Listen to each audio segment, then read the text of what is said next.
Hello and welcome to the Sunday Morning Cornerman. The Sunday Morning Cornerman is part of the Cageside Press Podcast Network. This week on the SMC, we will discuss all the relevant fights of UFC 236, Holloway vs. Poirier 2.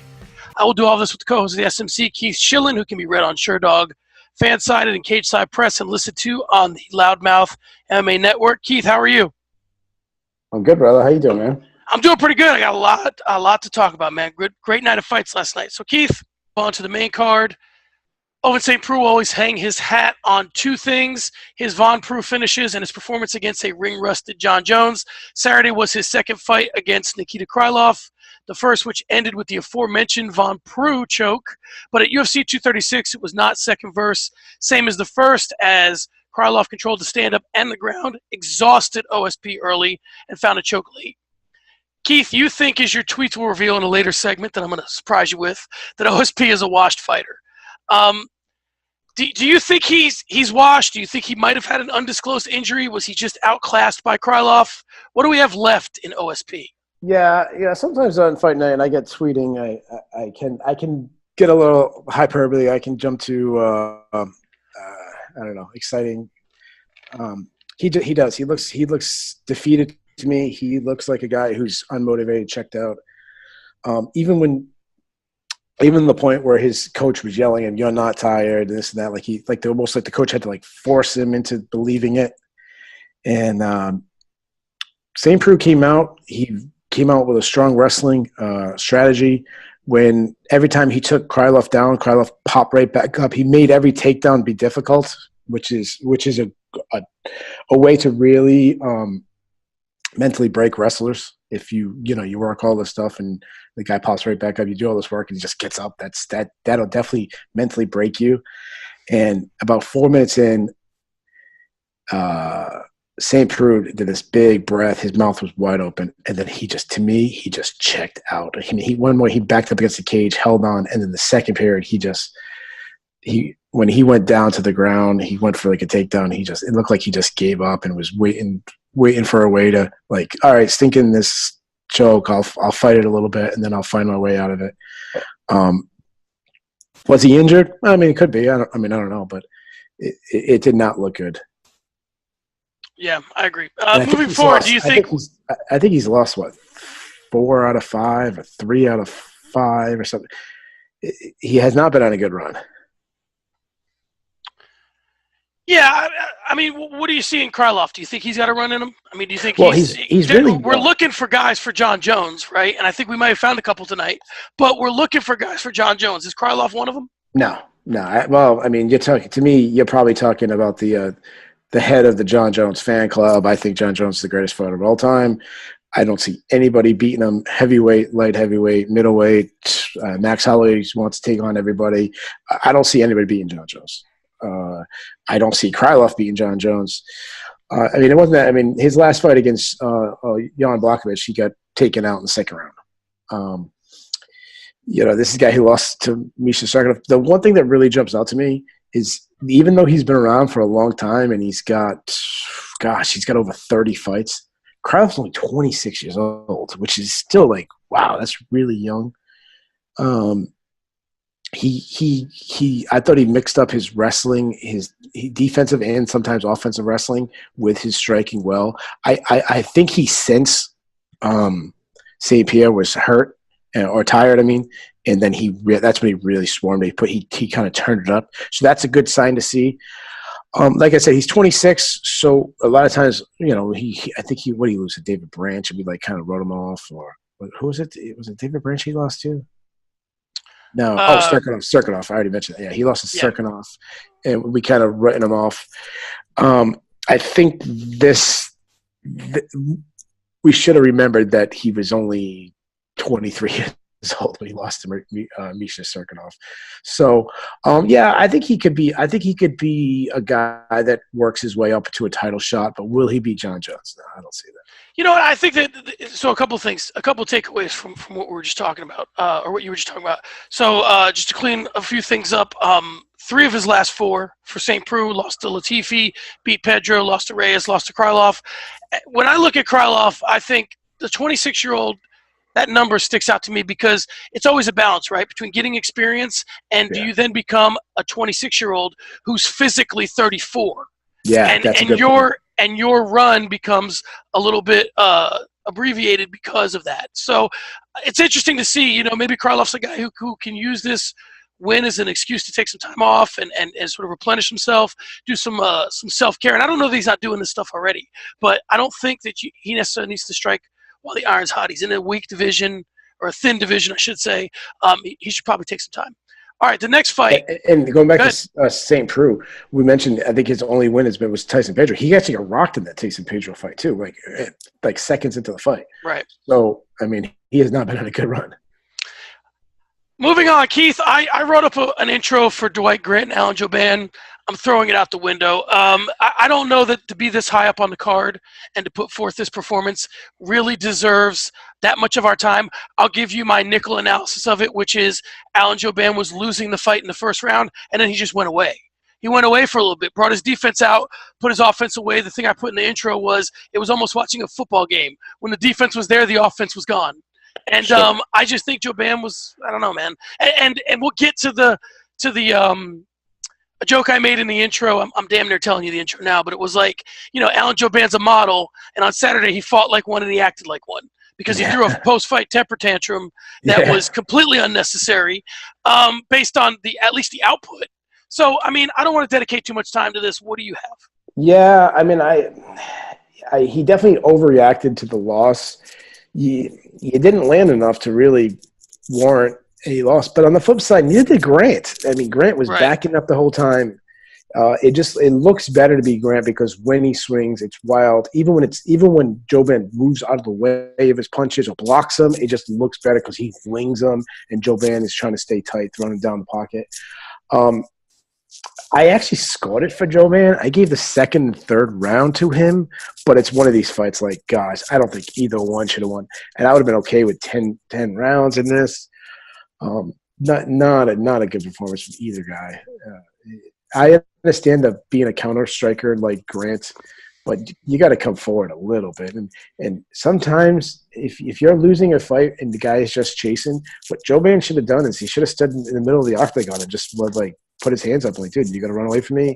It's a tactic that they do in wrestling when a wrestler constantly backs up. What they do, it's a stalling technique. You work the corner of the mat, so if the guy shoots in a takedown and you get trouble, you can just go out of bounds.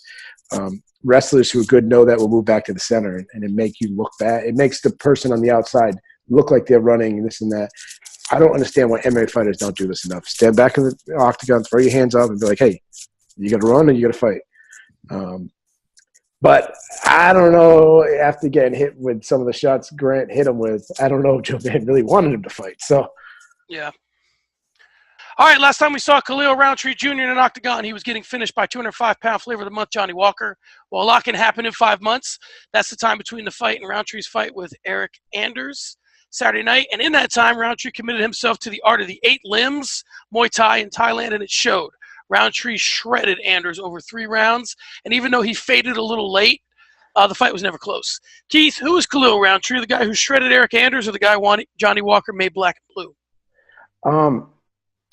You know what? I'm going to buy the hype a second. I'm going to say the guy who smashed up Eric Anders. I mean, he looked fantastic. This is a guy who was losing things. He made a drastic change. He went to Thailand, looked like a completely different fighter. I went 7-6 in my picks for the evening, so I didn't do well. But one of the ones I did pick Khalil Roundtree as my upset pick, so I did nail this one. But I had no idea it'd look like that. I thought I just thought Anders was kind of overrated. I thought Roundtree might catch up with a big shot. But to me, instead of knocking him out, doing what he did was even more impressive. I mean, he was light on his feet, this and that. But I wanted everyone to slow down for a second because Roundtree's problem has never been his striking. It's always been his wrestling. So until we see him stopping takedowns, let's not get too excited about this guy. You know, he had a guy who wasn't really a threat for takedowns. You know, if he goes against a Corey Anderson and he stops takedowns or blasts him up on the feet, then I'll be really impressed with Roundtree.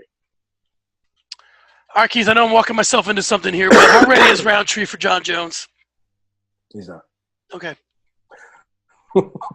The answer to everybody is dead on.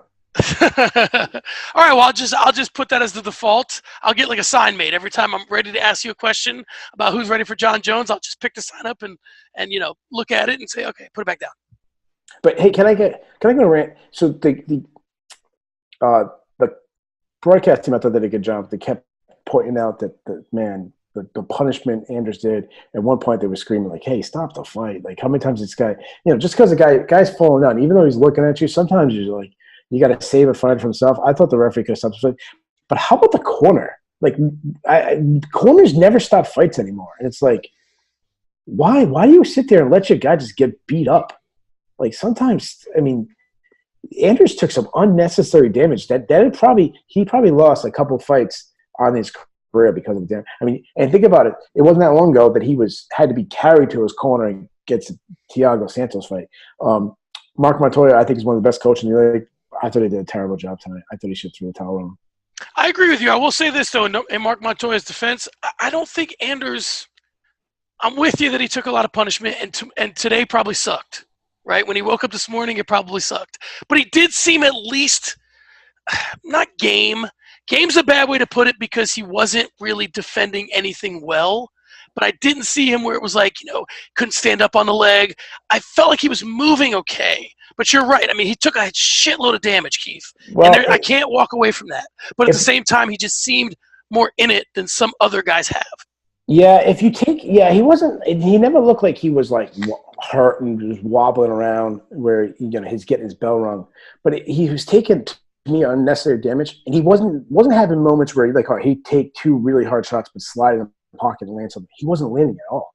So it was like there's no avenue to winning. He's not going to win. He's not going to land a hand. And I guess you could say, Eric Anders, former NCAA football player. Obviously, he's an elite athlete. He's got crazy power. He lands one shot, he could win. Right. But yeah, you're trying to get him a win bonus. But how many future fights is he going to lose now that he could have won?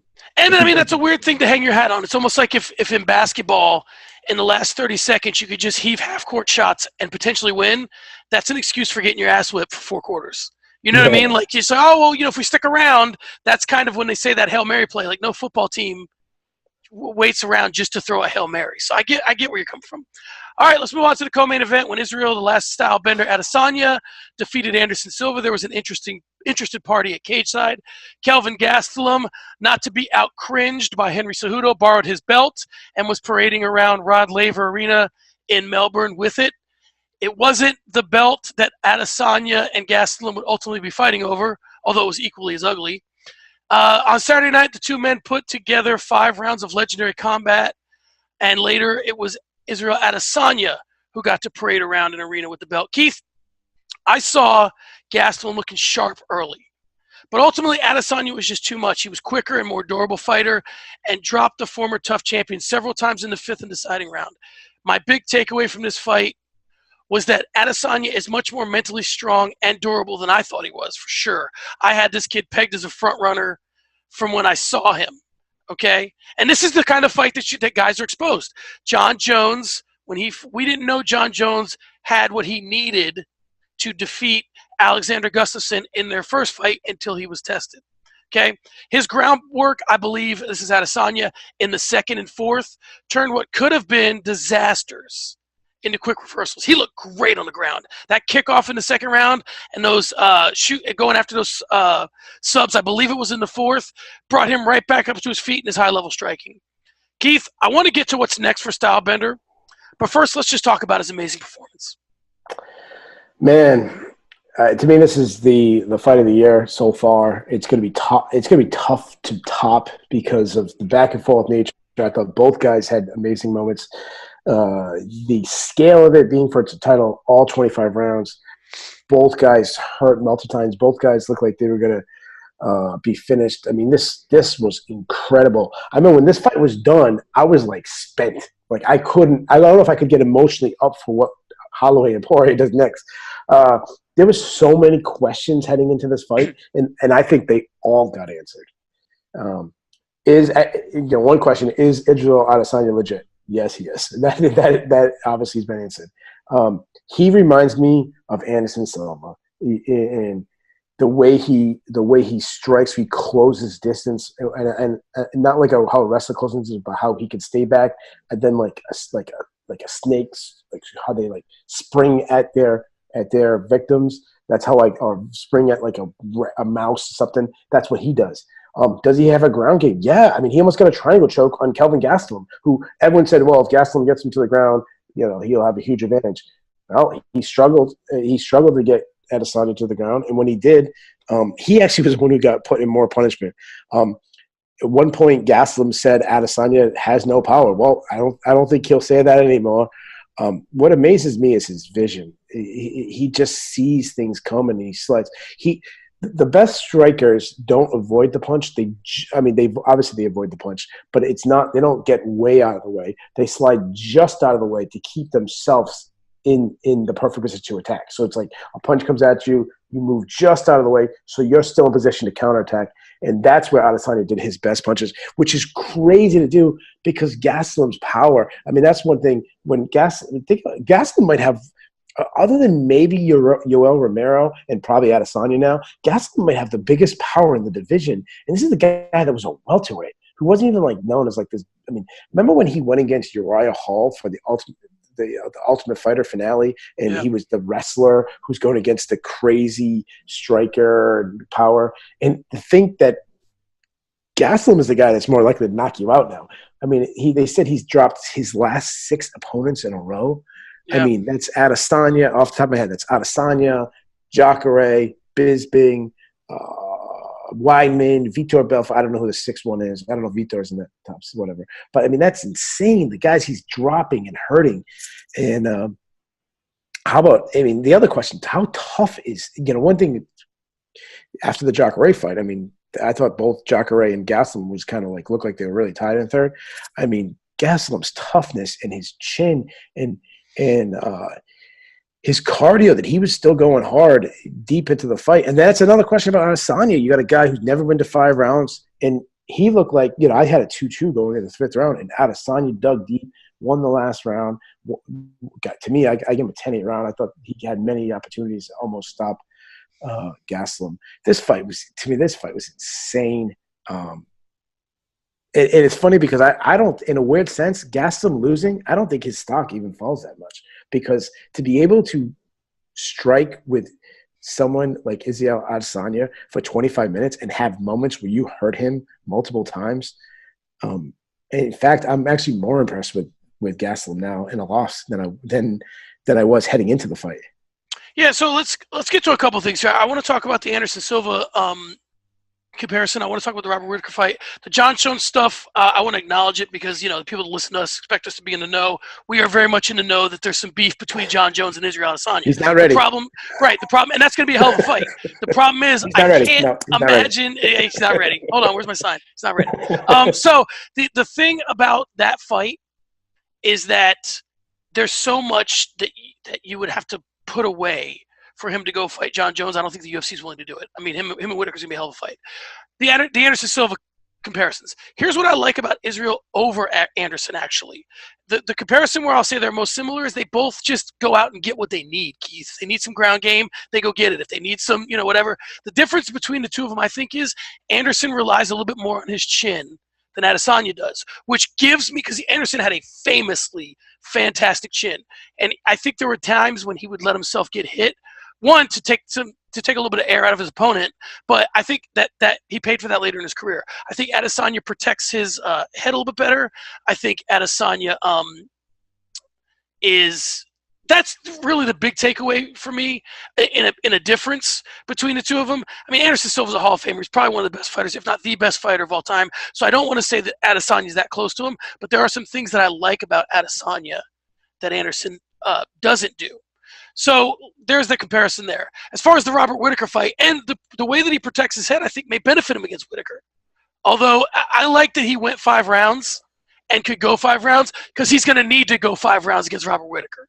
Taking that guy out is difficult. And the last thing I'll say on Gastelum was I actually picked Gastelum only because the big unknown for me in this fight was could Adesanya put on the type of performance he needed to put on, which was this one, which is the performance it would have taken to beat Gastelum. I didn't know if he was capable of it. He showed us he was. But for Gastelum, he just always wins fights he shouldn't win, or you think he shouldn't win. And that's what I saw here. So I just put a lot in your lap there, Keith. What do you think? Yeah. So first of all, I want to go to Anderson Silva. The one thing that really jumps out to me that Adesanya, to me, is already better than Anderson Silva, it's his takedown defense. Yeah. I was very impressed with his takedown. I mean, Gastelum was in deep on his legs a couple of times, and he found a way. And Derek Brunson, go back to the Derek Brunson fight. Derek Brunson was in deep on Adesanya. And Derek Brunson, say all you want about Derek Brunson, this guy was an NCAA level wrestler, and he still found ways to fight him off in reverse positions and not get taken down. So that really impresses me. Like I already said, his vision, his length, his ability just to slide just out of the way of punches. I thought the UFC missed a moment. Why wasn't at least I didn't see him? Was Robert Whittaker in the building? I didn't see him. No, that to me I thought was a blown opportunity. I thought Robert Whittaker. I know Robert Whittaker doesn't like to do a lot of promotion stuff. That's not him. He's kind of a family guy. He might not want to have done this, but I think they should have pushed Whittaker to be in there. I think they could have had a moment especially with Adesanya winning. If Gastelum wins, you already had face-offs with Whittaker. You probably don't need to do face-off. But you could have done a face-off with Whittaker and Adesanya, two guys from the same area. I know Australia and New Zealand, obviously the two different countries, but they're from the same area. They kind of get lopped together a lot. You have your first Australian star. Now you have your first New Zealand star. You got that region of the world that kind of gets forgotten about a lot because, they're all the way as far east as it gets. The time zone differences and that. But to me, you got it. The most marketable fight in the history of that region, and it should have started last night, Saturday night. But man, am I excited for that matchup because to me the questions about Israel Adesanya has been answered. Now the questions about Robert Whittaker needs to be answered. How healthy is he? Is he this after all these health scares? Is he the same fighter after all that damages he took from Yoel Romero in two back-to-back fights? Just because he showed an unbelievable chin in those fights, those punches still, you have to answer to those punches. They're going to catch up to you. I mean, Chuck Liddell had this legendary chin until he didn't. Does he have that chin? And if anybody's ever going to test that chin, it's going to be Israel Adesanya. Will this become a fight that casual fans, that audience, probably not, being that they're on the other side of the world. To me, they have to. There's two options they could do with this fight.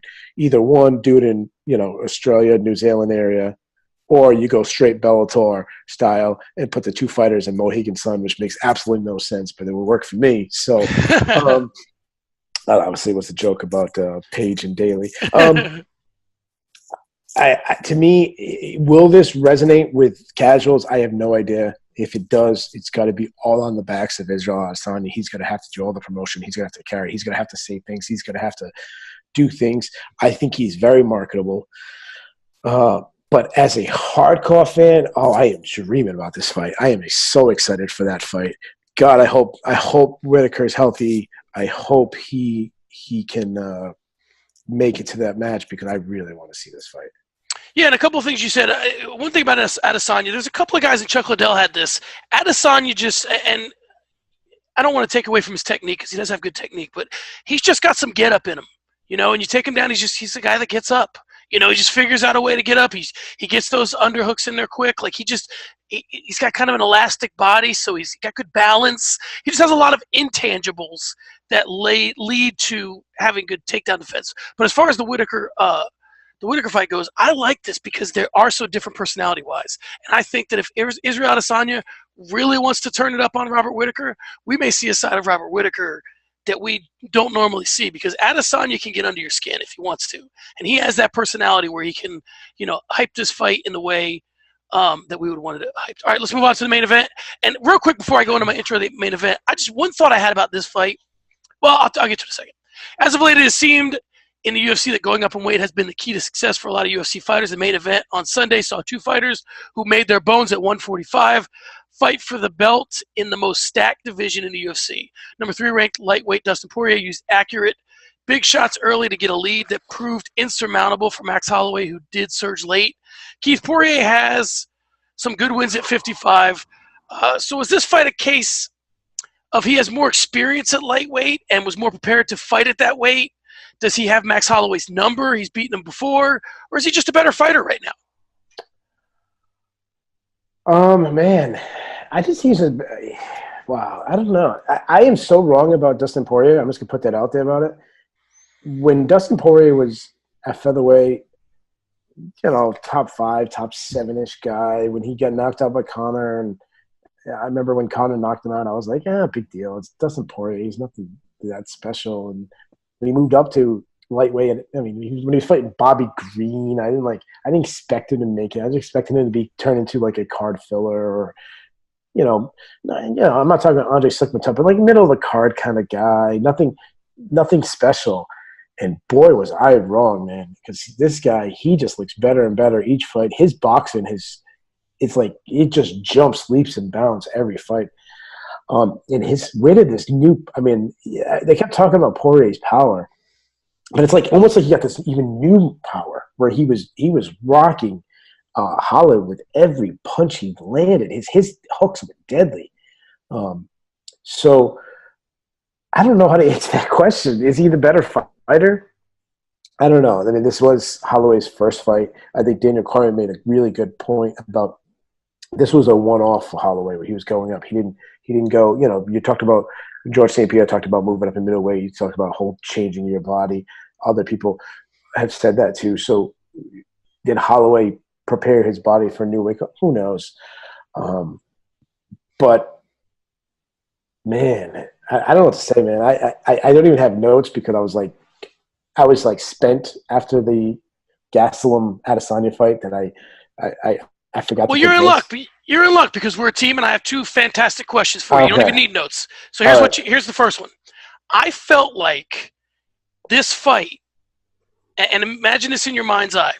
This fight was very similar to Gastelum and Adesanya, with Poirier being Gastelum and Holloway being Adesanya. But wait, Keith. Poirier continued the performance that Gastelum did not. Poirier had more power early. He was looking sharp on his feet. And whereas Gastelum, or maybe Adesanya, had a better performance than Holloway did late.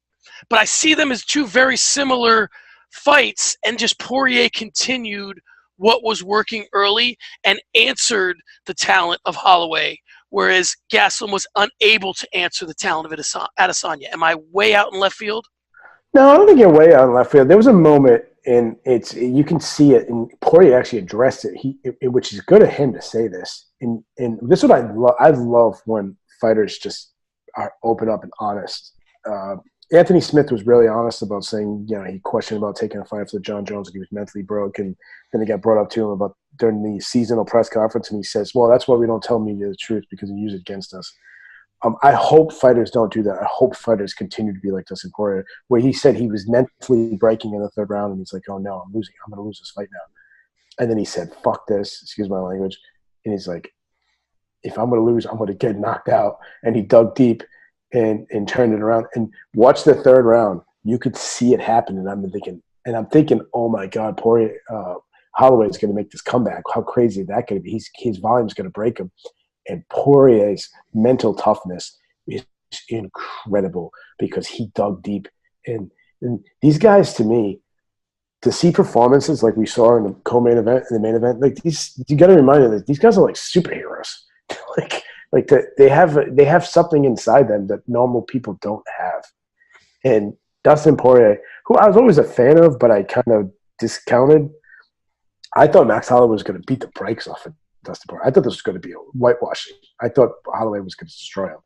And I'm happy that I'm wrong because it's such an incredible story. You have a guy that was on that Fightful show. He was kind of like, he wasn't even the main character. He was like the side character that just kind of grinded along.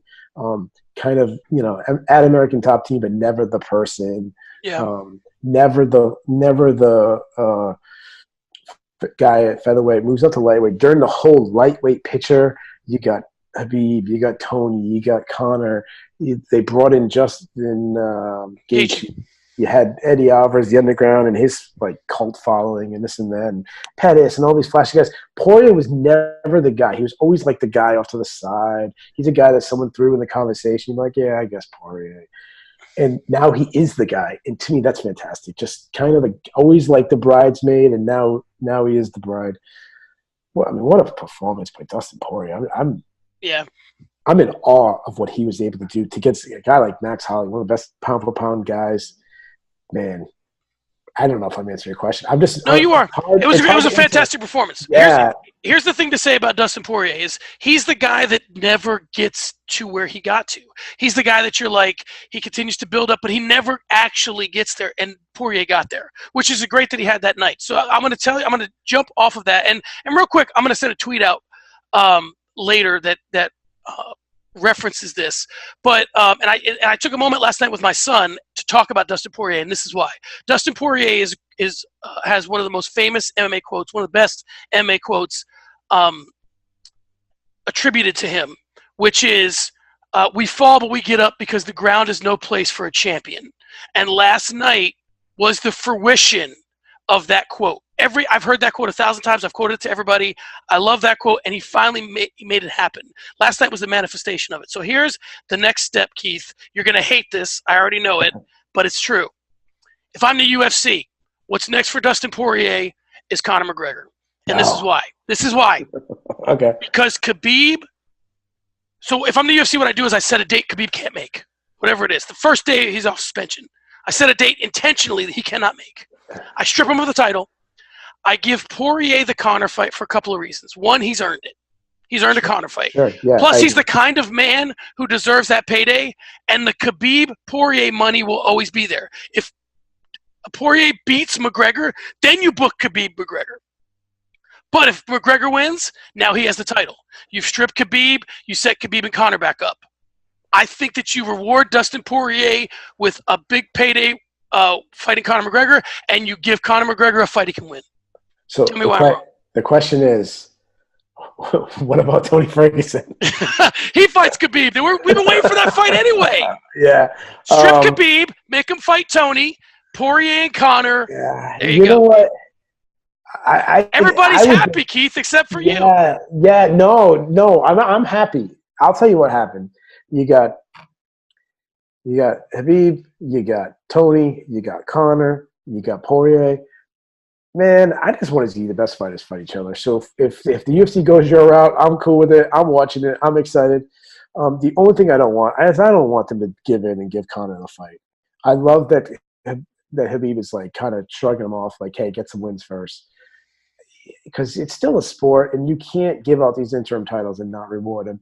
If they decide to go with Tony Ferguson instead of Poirier because he actually had the interim title too and never got it, I'm okay with that. But God, man, this is what I think about Poirier. I would take Habib to beat Poirier because his wrestling is something. But I'll tell you something.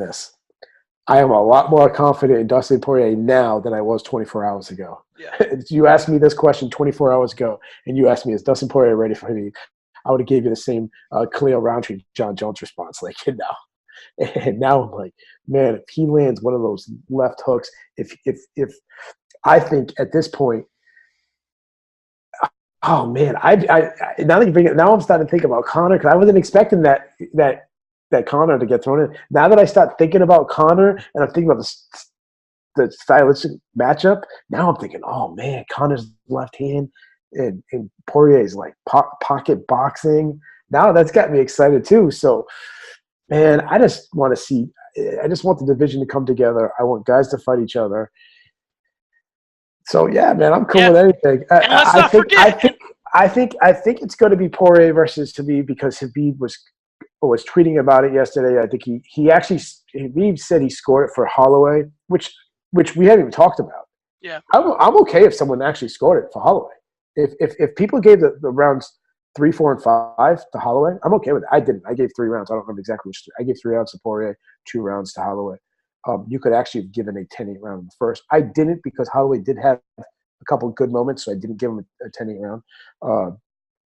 That said, if you scored it for Holloway, I think you're in a very small minority, though I don't think it'd be terrible. But Khabib did score it for Holloway. That said, he said something like the Eagle versus the Diamond in September. Sign me up. Yeah. Sign me up. And I think at this point, Conor gets what he wants, but I think Khabib had maybe even passed Nate Diaz now as the number 2 star. Yeah. As Diaz became the star because of Conor. I think Khabib has been more. And then obviously you got the Russian background. You had undefeated. He's lost 1 round in his career. And even to me, that's a questionable round. Did he really lose it to Conor? But technically, on those judges, he did. Sometimes you got to give the champ what he wants. He wants Poirier. And I know a lot of times when at the end of a night, when everybody's talking about one fighter, that they get a lot of shine. And then as the days go by, it kind of changes. Yeah. Poirier and Khabib, good. Oh, God, sign me up. Here's my problem, and this is a conversation for a later day because we got to get out of here in a rush. But I think that Conor and Khabib are both pains in the ass, 100% to deal with. Conor just makes you more money. So give the guy that makes you more money. Give the guy that makes you more money what he wants. All right, let's do trending up, trending down real quick. Can I say one thing about Holloway? Yeah. I saw a lot of people saying that Holloway can't compete at lightweight. Guys, he just went 5 rounds with one of the best guys in the world. Justin Gaethje lost to him. Eddie Alvarez. All the guys. Just because he lost to Dustin Poirier does not mean he can't compete at lightweight. He just showed that he can. He just lost to one of the best guys in the world. So if Max Holloway just decides to stay at lightweight and wins the title, that wouldn't shock me. So don't count on Max Holloway yet. And we've talked about this before. I like to put my dad hat on every once in a while. Dustin Poirier and Max Holloway are such good representations of the sports and handle themselves so well last night. Right. Let's have them both be champs. Let's not have Holloway in a division where he can't be the champ. That's right. So I like them both being champs. And I think Gastelum is another good representation too. Absolutely. Yeah. All right. Trending up, trending down. For trending up, I had Khalil Roundtree. I had Pantoja. For trending down, I'm not crazy about Joe Ban or Grant moving forward. I'm not crazy about Jalen Turner. What do you got? Anybody? Okay, trending up, obviously Poirier. The other one, I totally agree with Roundtree. I got one more. I put Australian, New Zealand MMA as trending up, and also Nigerian MMA. Yeah. What he's forgetting, Adesanya is Nigerian. There's 2 Nigerian champions now in the UFC. So trending down, Vince St. Preux, he looked terrible. Boston Salmon trending down, and Wilson Heist. I think St. Preux and Heist, two top 10 guys, really struggling now, and Salmon, terrible debut.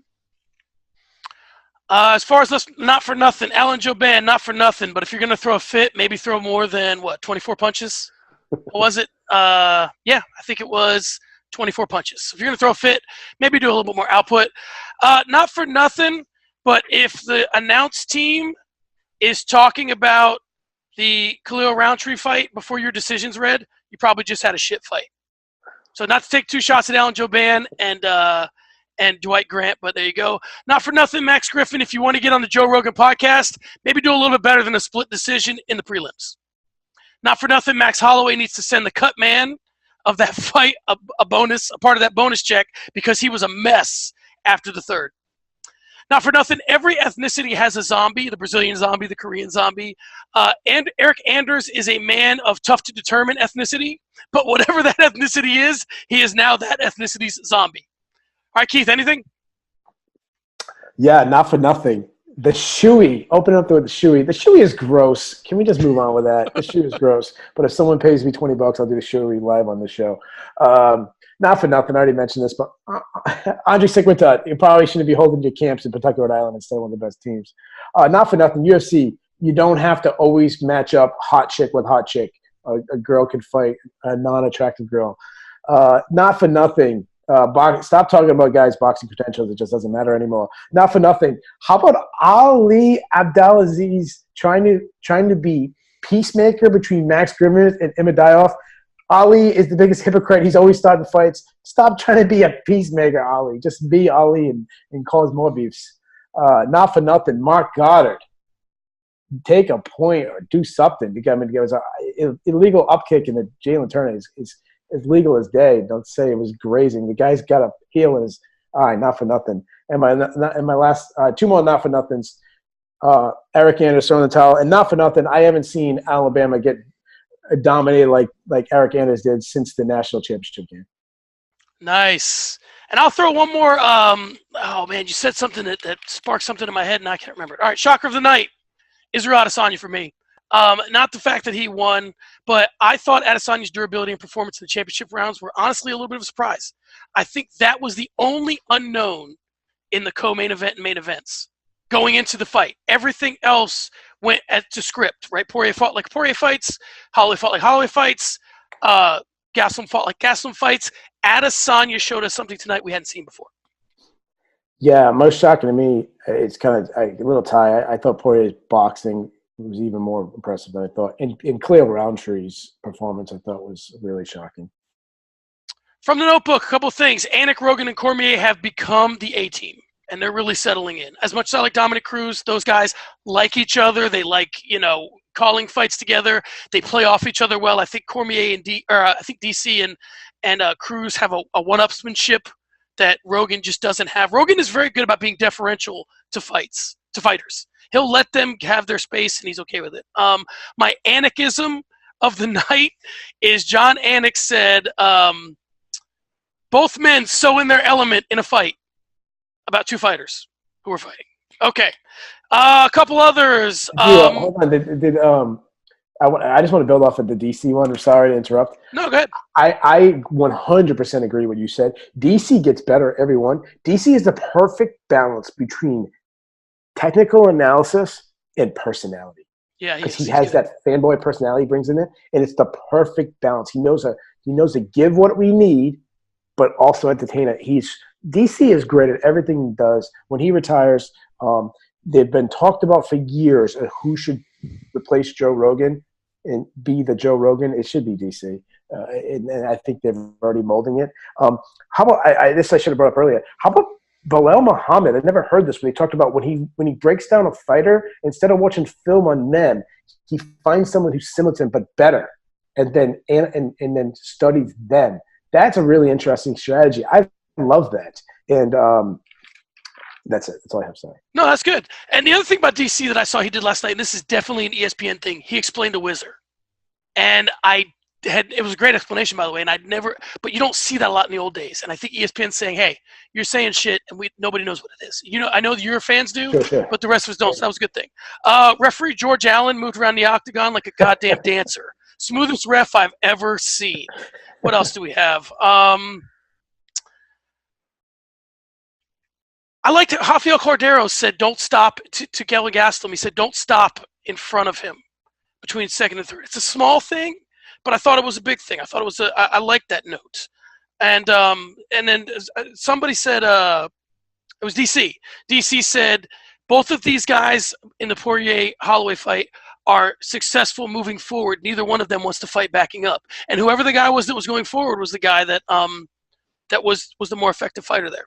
All right, I'm going to do a special way of doing Talk That Shit this week. I'm going to put together some clips, so we'll skip Talk That Shit for now. The only thing we have left to do is talk about the bonuses, the performance bonuses, which were won by the co-main and main event.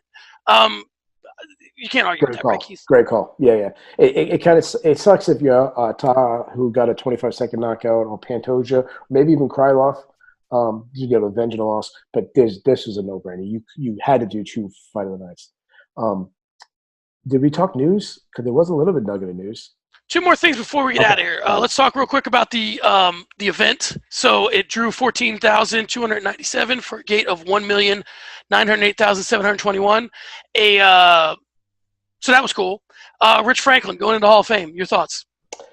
To me, the UFC Hall of Fame is like the WF Hall of Fame. If you did anything in it, you got to get in. I mean, I like Rich Franklin. He was actually one of the guys I root for, but if you really break down his resume, to me, I think Rich Franklin's one of the most overrated fighters of all time. I'm sure people are going to hate me for that. I mean, his title defenses were against David Loaza and Nate Corey. That should speak for itself. All right, what was the news you want to talk about? That was actually it. I don't know if you're going to glance over the Rich Franklin.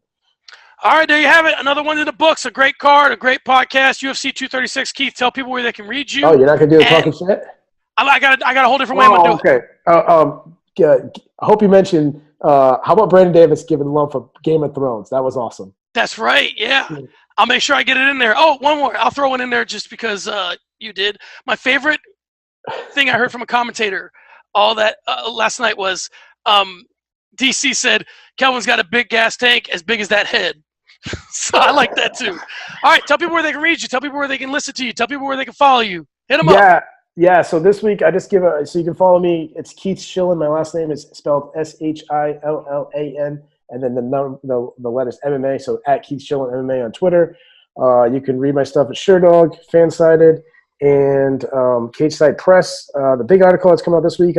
Sometime this week I'm going to have top 10 Russian fighters of all time will be coming out this week. Oh, that sounds great. All right, guys, you can follow me at SM Cornerman. This podcast will be up soon, both in video and audio form. Again, follow Cageside Pods for all of our podcasts. Follow the YouTube channel, subscribe, like, tell your friends. Peace!